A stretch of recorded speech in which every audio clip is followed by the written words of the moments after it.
This is Hidden Killers Week in Review. A look back at the most prolific stories of the week.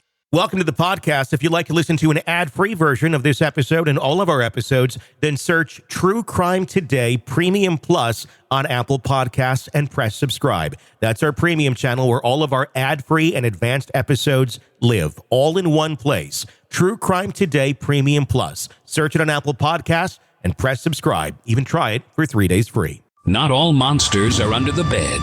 Some are sleeping next to you. Welcome to Hidden Killers with Tony Brueski, featuring retired FBI Special Agent and Chief of the Counterintelligence Behavioral Analysis Program, Robin Dreeke. Well, apparently we're going to be getting some more evidence, and they're saying they're looking at everything. That's just not the private investigator. That's the district attorney in Pennsylvania that's saying, yeah, we're going to look at this a little bit more, or a lot more. Finally, the case of Ellen Greenberg. This, of course, the young 20-something-year-old teacher who was found by her boyfriend in the apartment, stabbed 20 times, and some post-mortem stabs as well. But it was ruled a suicide because, why not?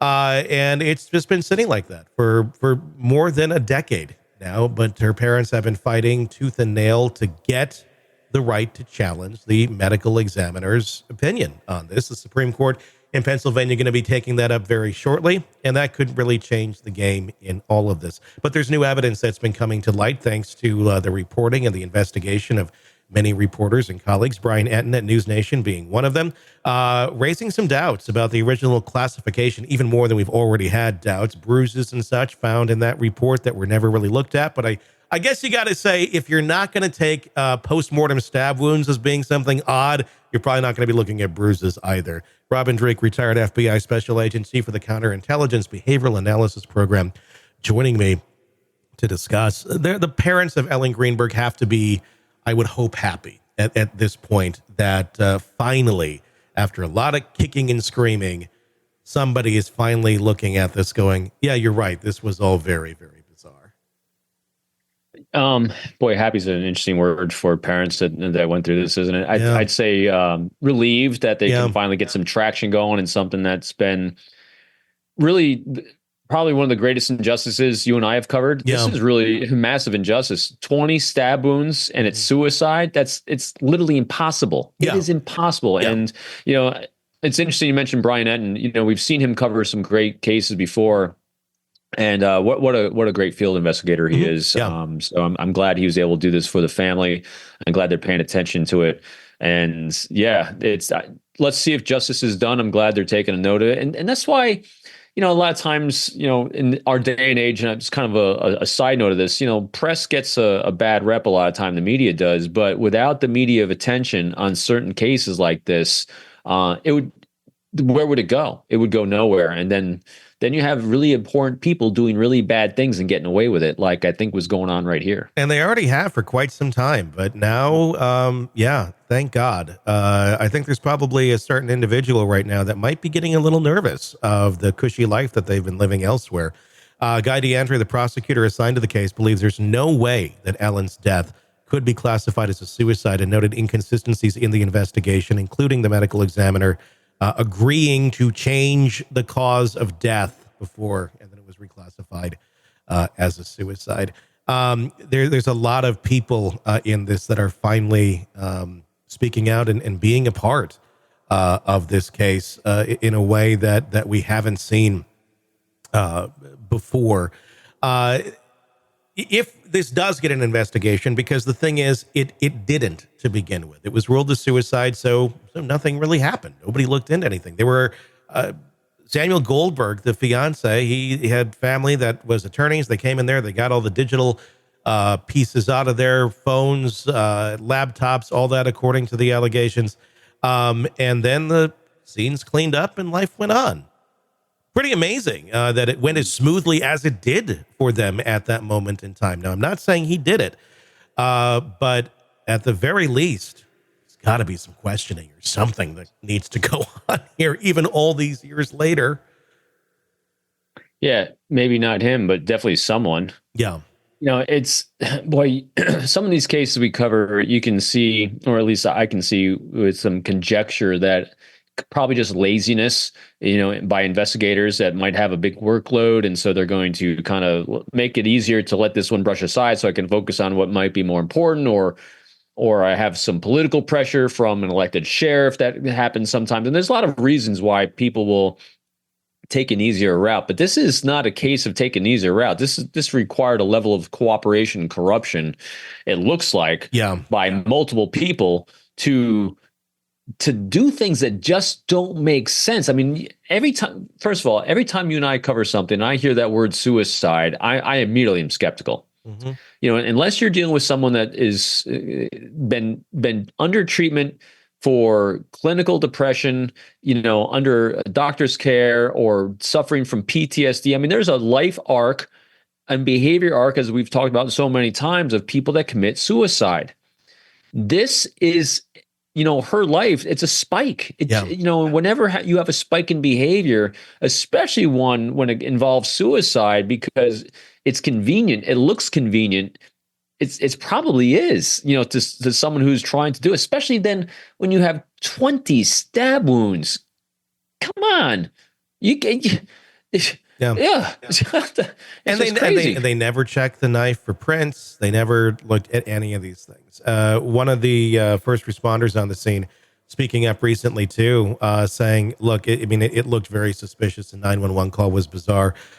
The blood was coagulated as if it had been there for quite some time as well.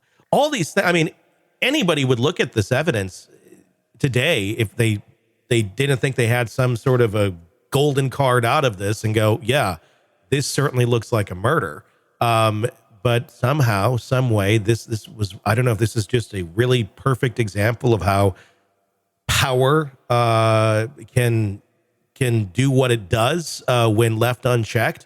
Because this is, just a crazy example of it, that just how unchecked it was. And I don't know if it was just pure luck or they had the right connections in the right place and it was a perfect storm to get away with something. I don't know. But why there was nobody looking into this is insane to me. Also, I'm just on a human level. If this is your fiance, and whether you're on the outs with her or not, and she's murdered in your apartment, why would you not be the one raising your hand going, yeah, please come talk to me and let me do everything I possibly can to find out who did this? I'd make it like my life's mission until I figured it out. If it's not, in fact, you.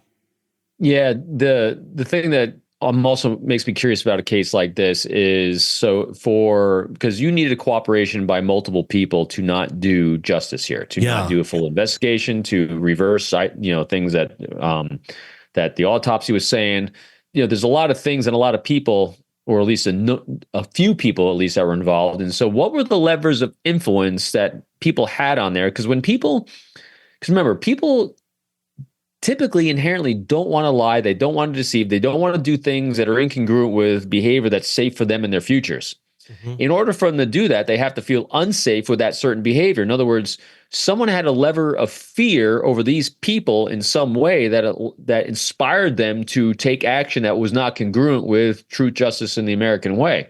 So I'm very curious what those levers were, because as we've seen in multiple cases that we've dealt with, is that if you have more than one person involved, there's going to be leakage. People start talking. And the other thing too is that I just forgot my train of thought. There's so many things on this one that are just wrong. There are. It goes on and on. It baffles the mind. One can only hope that they're going to finally go somewhere. There's going to be a lot of unhappy people, because it shows a lot of people were involved in either looking the other way, maybe some wittingly, some not, depending on their knowledge of the case and what was going on. But whoever orchestrated this to not go into a murder investigation, and it's taken all of these years to get there, was a genius. To be able to navigate the system that well, and no one's coming back to go, this is all wrong. A lot of people were raising the flag, but they had the blocks up. That's like, that's great. You can think it's wrong, but there's nothing you can do about it. Yeah, boy, that's where all the questions are coming from. There's a lot of blocks there, which meant that someone had a lot of influence over someone to block it, which unfortunately for me says there's a deep rooting core of badness in there somewhere. The Alec Murdaugh case showed a level of corruption by his family in that entire area for years and generations, that people were fearful of it. We're seeing it potentially in the Delphi case as well. It's like there's a lot of weird things that are going on, and we definitely saw it in the Karen Reed case. And the law enforcement up in that area, there's a deep level of corruption that's going on and bad behavior in law enforcement. And is this another case of it? It'll be interesting and sad to see if it is. Welcome to the podcast. If you'd like to listen to an ad-free version of this episode and all of our episodes, then search True Crime Today Premium Plus on Apple Podcasts and press subscribe. That's our premium channel where all of our ad-free and advanced episodes live, all in one place. True Crime Today Premium Plus. Search it on Apple Podcasts and press subscribe. Even try it for 3 days free. You're in the thick of a true crime saga, every detail sinking in, and then, wham, a commercial about something you couldn't care less about.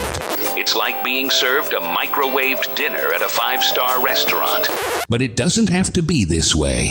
Go for True Crime Today Premium Plus on Apple Podcasts. With True Crime Today Premium Plus, you get uninterrupted, ad-free episodes, extended interviews that dig even deeper into the muck, and early access so you can brag to your friends.